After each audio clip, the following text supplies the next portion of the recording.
AKENYA NIMORITIO KUIYUKIA UHANDI wa MITI na njĩra ingĩ cia kũnyihia ũrekereria wa gas mĩthemba ya carbon na methane gatagatĩ kaingĩ iria cicũngagĩrĩria kuongerereka kwa ũrugarĩ na ũcenjia wa rĩera. Akĩaria na Kameme TV, abithaa mũnene kuma rũhonge rwa kũramata marĩa matũrigicĩirie nĩ Jasper Omwenga oigĩte thirikari nĩ ĩgathĩkĩte mawatho ma gũteithĩrĩria AKENYA gwĩkuruhania na thũgũrĩ ya rĩera. Procedure of starting a carbon project is spelled out in the carbon market regulations of 2024 on what a developer should put in place to ensure that this project qualifies to be a carbon project. After verification that indeed you produced this amount of carbon credits and it met the requirements, then you can continue offering the carbon credits to the market every year. Oroho nĩ atarire no ngĩgunĩka na thũgũrĩ ĩno. The projects can be started at different levels. It can be through community projects. It can be through individual projects, that is even on your farm. It can be even on government-owned land. Tree planting is one of them.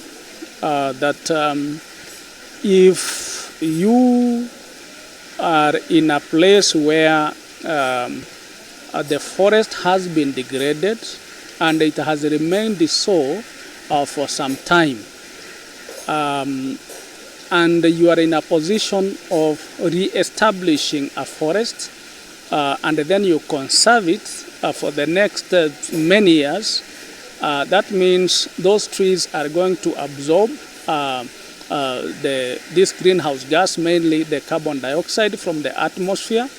So when this carbon dioxide is in the atmosphere, it causes climate change.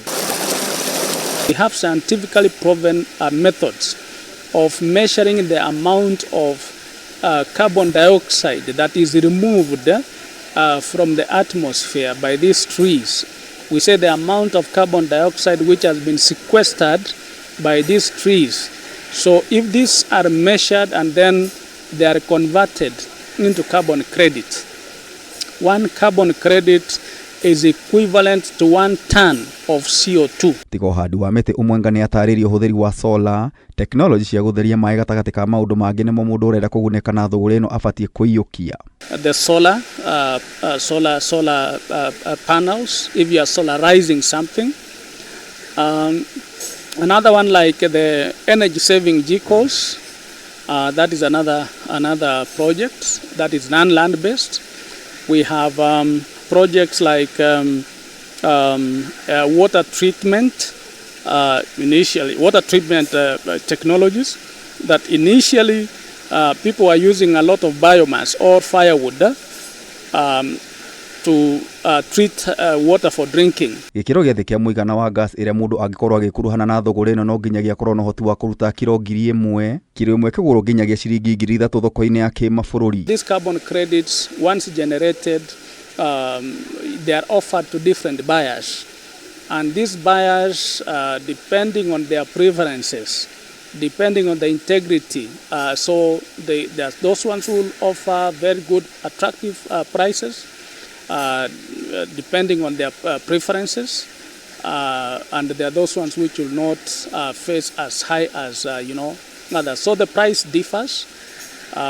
It can be as high as from what we have obtained, the information that we get, there are those which can fetch up to 30 USDs, and there are those ones which can come down up to 4 USDs. Agũri thũgũrĩ-inĩ ĩno makoragwo marĩ kambuni iria cirekagĩrĩria gasi ya carbon na ingĩ rĩera-inĩ na njĩra nene, ta kambuni cia ndege, cia ngari, iganda citiganĩte gatagatĩ kaingĩ, arĩa igeria rĩa kũnyihia gasi ici iria icũngagĩrĩria ũrugarĩ wa thĩ gũthiĩ na mbere na kwambatĩra na gũcũngĩrĩria mogwati ma ng'aragu, mũiyũro gatagatĩ ka mogwati mangĩ. The issue of carbon markets is one of the attempts to try and respond to the problem of climate change. Mainly it deals with the project which can be able to reduce the amount of greenhouse gases, those gases which can cause climate change, which contribute to climate change, we call them greenhouse gases. And so carbon markets is one of the ways that we can be able to respond to this problem of climate change. Kameme TV ngĩkũhe ũhoro gĩtaũ Njĩta Gĩtaũ wa Wanjikũ.